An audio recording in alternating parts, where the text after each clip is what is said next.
Voilà, je vais passer la parole au professeur Jacques Gaucher, qui est psychologue clinicien, professeur honoraire à l'Université Lumière Lyon 2, et l'intitulé de son intervention est « La famille aidante aux prises avec la décision de placement ». Voilà, je me mets un peu en décalé. Bonjour à toutes et à tous. On s'est un peu entreaperçus ce matin. On a eu l'occasion de parler en dialogue de sourds parce qu'on se tournait le dos. Mais voilà, je suis très honoré de pouvoir aussi vous parler cet après-midi. Et merci à Thierry de cette invitation. Alors, là, je suis sur une question qui est un peu difficile, un peu cruelle, c'est celle de la décision de placement. Pourquoi c'est cruel? D'abord parce que ça parle de choses qui ne sont pas très agréables, et puis parce que ça me fait utiliser un vocabulaire qui m'est aussi très désagréable. Placement, on a un peu l'impression de déplacer des objets, et voilà. Ça pose aussi une autre question profondément grave, qui est celle de la place des personnes âgées dans notre société. En gros, on est dans une hésitation à savoir où on va les mettre, comme si elles n'avaient plus de place.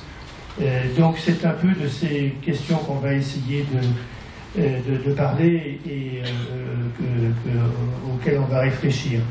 D'autre part, la famille aidante, c'est un terme qui est retenu et peut-être reconnu actuellement, mais là aussi ça ne me plaît pas trop parce que le terme d'aide fait référence d'entrée de jeu à une relation asymétrique.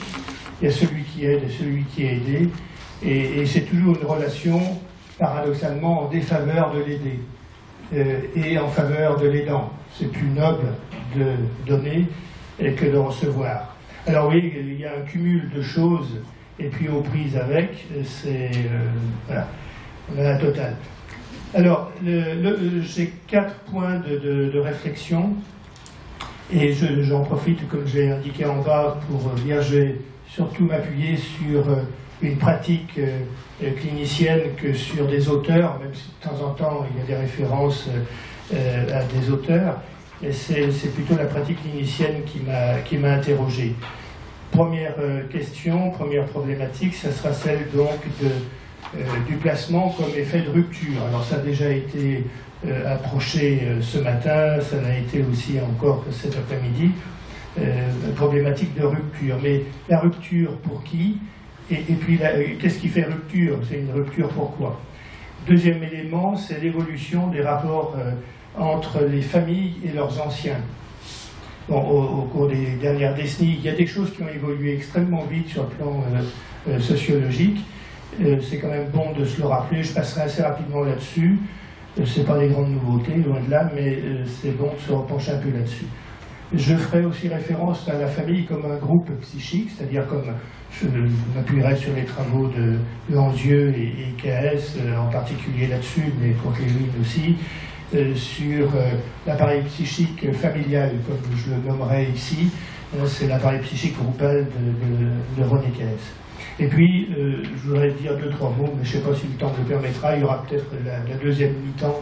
Il y a une deuxième mi-temps, et puis il y aura le temps d'échange. Voilà, donc je pourrais reprendre peut-être éventuellement quelques éléments que je n'aurais pas pu traiter ici. Ce sont les déterminants de la décision de placement, c'est-à-dire sur quels critères on s'appuie finalement pour penser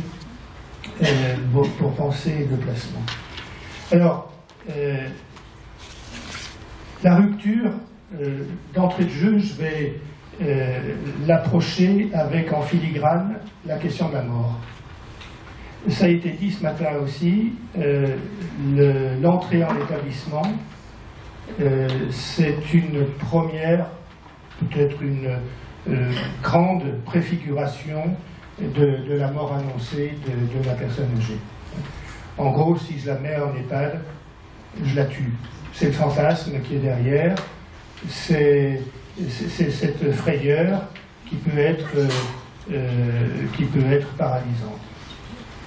Alors, une rupture dans le parcours de la personne, déjà le terme de parcours, moi, il ne va pas bien, c'est un joli terme, il est déjà mieux que le terme filière, parce que filière, ça fait penser ce travail à la chaîne qui a été inventé dans les années 30 ou quelque chose comme ça, ou peut-être même un peu avant, et qui consistait à faire entrer par exemple un cochon dans une machine et puis à ressortir des saucisses sous cellophane à l'autre bout de la machine. On a un peu l'impression d'un système qui auto-fonctionne tout seul et qui est capable de transformer à ce point les objets qu'on y entre en quelque chose de tellement différent. La filière gérontologique, même si le terme est encore en usage, ça fait un peu peur, effectivement. On se demande dans quel pétrin on entre quand on est sollicité par les filières. Alors on dit parcours, ça humanise la démarche, on se recentre beaucoup plus sur la personne âgée, ou on est censé se centrer plus sur la personne âgée, mais malgré tout, il y a une sorte de coloration réciproque d'un terme par l'autre, et quand on parle de parcours, peut-être que là aussi, il y a une cruelle destinée qui fait que la personne va quitter son domicile, elle passera peut-être par des étapes intermédiaire, mais finalement, la dernière étape, et ça a été montré très bien sur les diapos ce matin, il y a quand même le cimetière. Voilà, alors, le domicile, c'est un lieu où le micro-trottoir le dit bien, tout le monde souhaite terminer sa vie chez soi, quoi. Ça c'est clair et net, là je n'invente pas l'eau tiède, c'est quelque chose d'évident. Mais quand on parle de maintien à domicile, même chose, là on a un terme qui est brutal, parce que maintenir, c'est quelque chose d'autoritaire, c'est un acte d'autoritarisme sur le dispositif et sur les personnes qui sont concernées, et maintenir quelqu'un chez soi, là aussi ça a quelque chose de paradoxal. Ça ne répond pas forcément, dans la démarche, à son attente qui est de rester chez elle. On la maintient, donc on va mettre du personnel, on va aller jusqu'à peut-être parfois dénaturer son domicile, qui n'est plus son domicile, et la personne ne se reconnaît plus dans cet espace qui s'est médicalisé, qui est envahi par beaucoup de monde. Et en plus il y a, et ça c'est un problème qui s'est présenté dans le début des années 80, 81, 82, quand on a inventé de manière institutionnelle le maintien à domicile avec les soins à domicile. Il y avait jusque-là des aides ménagères, des personnels de service, des personnels, j'allais dire, auxiliaires. Là, on a un peu médicalisé le système, et l'objectif à cette époque, c'était de faciliter le retour à domicile. Et c'est devenu progressivement une démarche qui cherchait à retarder le plus possible l'entrée en établissement. Vous voyez, donc il y a eu une sorte de déviation du dispositif, et ce qui fait qu'on en arrive aujourd'hui, et pour avoir assuré des supervisions d'équipes de soins à domicile en tant que psychologue pendant pas mal d'années, j'ai très souvent et pratiquement systématiquement rencontré cette forme d'idéologie qui se développait chez des praticiens du domicile, qui était de lutter contre l'idée même d'une entrée en établissement, en prolongeant le plus possible. Et là, on retrouve la logique du maintien, peut-être plus que du soutien encore, à domicile. Voilà, c'est donc une histoire qui est assez complexe, et la rupture, la brisure, je dirais, se situe entre le domicile et l'établissement médico-social. Alors c'est une rupture qui est aussi, j'allais dire, qui est à fleur de peau. On la sent, on ne la crypte pas vraiment, elle est toujours présente, elle tyrannise un peu tous les acteurs, et on en est aujourd'hui à développer un vocabulaire assez complexe.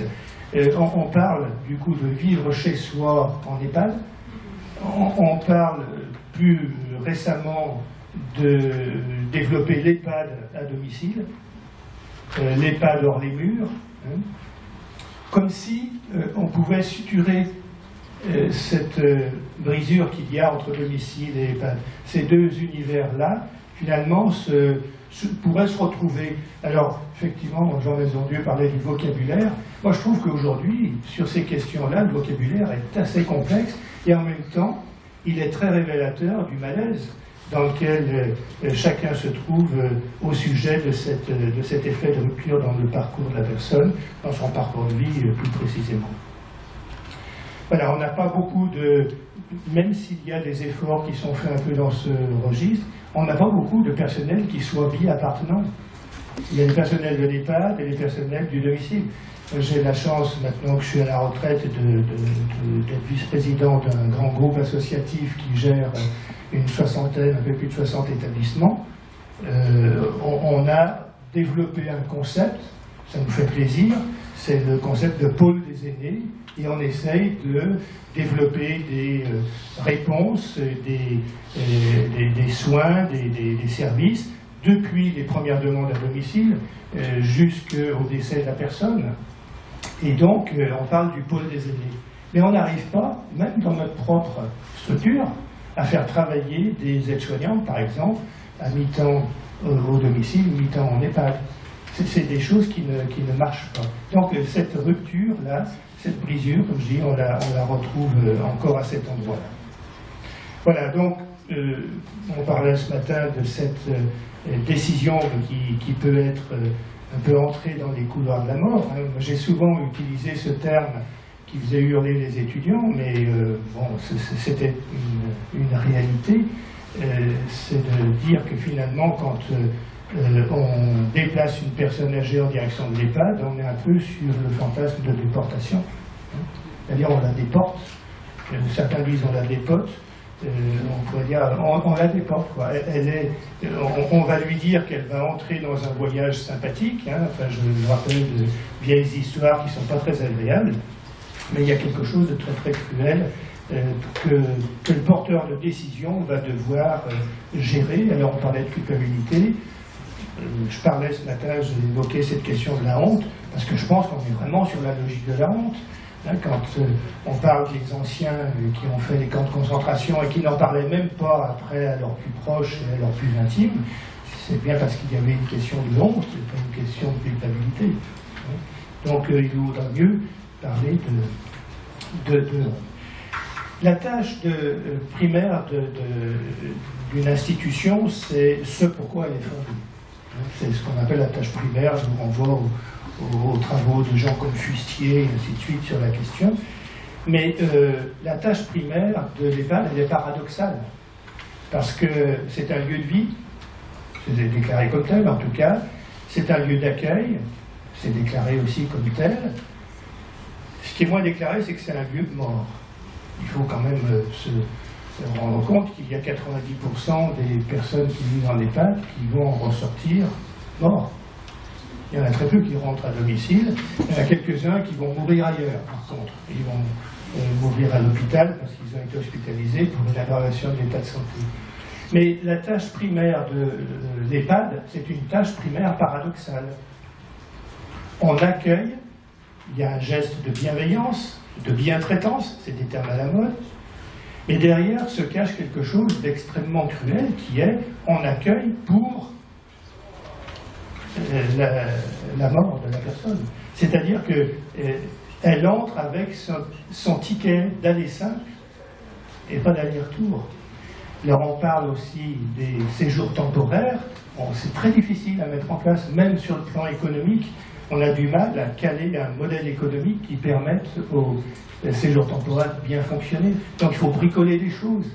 Et Dieu sait qu'on se donne à fond pour bricoler quelque chose, parce qu'on a besoin de ne pas être associé et de ne pas être impliqué dans une telle dimension de la tâche primaire paradoxale qui est d'accueillir les gens pour leur mort, pour leur dernier temps de vie. Voilà, ça c'était le premier volet sur cet effet de rupture. Je crois que ce qui est vraiment en filigrane derrière, c'est la question de la mort, et je pense que ça mériterait d'être beaucoup plus parlé. Ça n'est pas les personnes âgées, contrairement à nos appréhensions, qui nous empêchent d'en parler. On dit qu'on les protège, qu'on ne va pas leur mettre la sinistrose, hein, pour reprendre le terme populaire, en leur parlant de la mort, parce qu'à chaque instant, elles cherchent à en parler. Quand vous les quittez pour 8 jours de vacances, vous leur dites je reviendrai dans une semaine, chaque fois que ça ne manque pas, elles vous disent si je suis encore ce monde. Donc elles savent très bien, elles, qu'elles vont mourir. Elles ont déjà un programme qui est relativement précis et relativement fiable. C'est nous qui n'avons pas envie de retarder. Alors l'évolution des rapports entre famille et anciens, je vais passer très vite, on reviendra dessus après. Je fais juste une présentation de ce schéma. Il n'y a pas très longtemps en arrière, dans une histoire de civilisation, c'est très très récent, c'était avant-hier, on avait une structure familiale qui était très pyramidale, caractérisée par l'intergénération, caractérisée aussi par une répartition de l'autorité du pouvoir qui était plutôt au sommet du triangle. C'était les vieux qui avaient le pouvoir, c'est eux qui avaient l'argent, c'est eux qui avaient la ferme, c'est eux qui avaient le savoir, c'est eux qui avaient la sagesse, et puis de toute façon ils avaient l'autorité. Si toutefois on n'était pas d'accord, on faisait avec quand même. Aujourd'hui on a une présentation de la famille qui est beaucoup plus découpée, avec des plans de découpe par étage, par génération. Et les enfants sont organisés en sociétés d'enfants, autour de l'école, le périscolaire et ainsi de suite. C'est le monde des enfants. Il y a le monde des actifs, organisé autour du travail, de l'entreprise, d'où le drame pour ceux qui n'ont pas d'emploi parce qu'ils sont d'autant plus marginalisés. Et puis par défaut, rapport Larocque, 1962, les âgés, c'est une communauté artificielle parce qu'ils n'étaient pas tout à fait avertis et ils n'avaient pas prévu la chose. Ils pensaient être au sommet du triangle. Puis là, la société leur a joué un mauvais tour dans les années 45, 50. Exode rural, développement des zones urbaines, périurbaines. Tout est chamboulé. Les femmes se mettent en plus à travailler. Il n'y a plus de famille intergénérationnelle. Le minimum, c'est la famille nucléaire avec au mieux 2 générations, et encore souvent la génération plus âgée des actifs est représentée par un membre. Enfin, c'est assez complexe. Maintenant les familles se recomposent aussi, ce qui fait qu'on n'a plus du tout les mêmes schémas. Je ne suis pas là pour faire des choix ni non plus faire de la nostalgie. Je dis simplement qu'il y a eu un profond bouleversement dans la structure familiale, et quand on dit famille, que l'on ait 10 ans, 30 ans, 50 ans, 80 ou 90 ans, on ne parle pas exactement de la même chose, tout simplement. La preuve en est, beaucoup de personnes âgées, par exemple, vont fonctionner sur le mode nostalgique. De notre temps, la famille était comme ci, comme ça, et maintenant elle ne répond plus. Les solidarités, Les solidarités intergénérationnelles, donc elles sont passées d'un dispositif familial à un dispositif social. On a aujourd'hui, par exemple, des jeunes qui s'intéressent aux personnes âgées, qui cherchent à travailler auprès de personnes âgées, qui font du bénévolat, et qui Phare des Pauvres, par exemple, sont une association, c'est pas les seuls, qui accueillent pas mal de jeunes qui vont visiter les personnes âgées. Et ce qui est remarquable, c'est qu'ils vont s'occuper de personnes âgées hors leur famille. C'est-à-dire qu'ils sont intéressés par la rencontre avec des âgés, mais ça se produit souvent sur un mode social, alors qu'ils ne vont pas forcément visiter leurs propres grands-parents. Ce sont des choses un peu étranges, mais je pense que c'est le témoignage de cette évolution aussi de la structure familiale. Le social prend le pas sur le familial. Alors, l'épuisement d'un système, c'est le principe, je le raccourcis un peu, c'est que le tout familial, c'est-à-dire quand on renvoie l'aide à accomplir au niveau familial, le grand risque, c'est qu'on épuise complètement le peu qui reste de cette structure familiale. C'est-à-dire qu'on va s'adresser à 1, 2 personnes, souvent une d'ailleurs, et qui va endosser, c'est pour ça que je le mets au singulier, l'aidant familial va cumuler les fardeaux. On a, grâce aux Canadiens, cette échelle ZARIP, l'échelle de fardeau, on n'aime pas ce terme, mais on s'aperçoit là aussi que l'aidant familial est très isolé. Et on a eu l'occasion de faire des travaux sur le sentiment d'être aidé par sa famille pour l'aidant principal en famille. Et on s'aperçoit que c'est tout à fait l'inverse. Dans 60% des cas, on avait fait ça avec France Alzheimer 69. Dans 60% des cas, l'aidant familial, non seulement ne se sent pas soutenu par le reste de la famille, mais se sent au contraire encombré, accusé, suspecté de tas de choses pas très agréables par la famille. Ça, je reviendrai peut-être là-dessus tout à l'heure. Je voudrais revenir très rapidement sur l'appareil psychique familial, comme j'intitule ici. Donc là, j'ai fait référence à des travaux de Kurt Lewin, Bion, Andieu, KS, et j'applique en gros le principe et les travaux qui ont été faits sur l'appareil psychique groupal à la famille en tant que groupe. Et René KS nous dit que l'appareil psychique groupal actualise la dimension psychotique des psychés. Et de ce point de vue-là, tous les fantasmes donc de la position schizoparanoïde sont remobilisés et remobilisables très rapidement dans un espace psychique familial. Et l'appareil psychique familial a un principe, comme l'appareil psychique groupal, d'ailleurs je vous dis je le prends de l'appareil psychique groupal, c'est le principe d'isomorphie. Moins ça bouge, mieux on se porte. Moins on ressent les perturbations, mieux on se porte. Résultat, il va falloir trouver des modes de défense contre les perturbations. Et quand il y a des perturbations, il faut impérativement qu'un système de défense se mette en place. Et les systèmes de défense, pour faire court, ce sont la définition d'un bouc émissaire, c'est la définition d'un leader, c'est la définition... Et tous ces mouvements défensifs-là permettent au groupe familial de rester relativement paisible face à l'adversité, mais il y a un membre qui sera le bouc émissaire, et que j'appelle classiquement l'enfant désigné, mais ça peut être aussi le conjoint, et de plus en plus souvent maintenant, on s'aperçoit avec la longévité qui augmente, que celui qui est l'aidant principal, c'est le conjoint d'une personne dépendante, le conjoint d'une personne en difficulté, et ce membre-là récupère toute la perturbation à son niveau. Toute la perturbation. Et cette perturbation récupérée à ce niveau-là va certainement lui offrir un cadre de vie extrêmement difficile, extrêmement complexe, avec, et puis je m'arrêterai là pour maintenant, avec un principe d'isolement social. Alors j'ai bien aimé le travail sur la reliance et tout ce travail du lien social, parce que effectivement le gros problème de l'aidant, c'est son isolement social.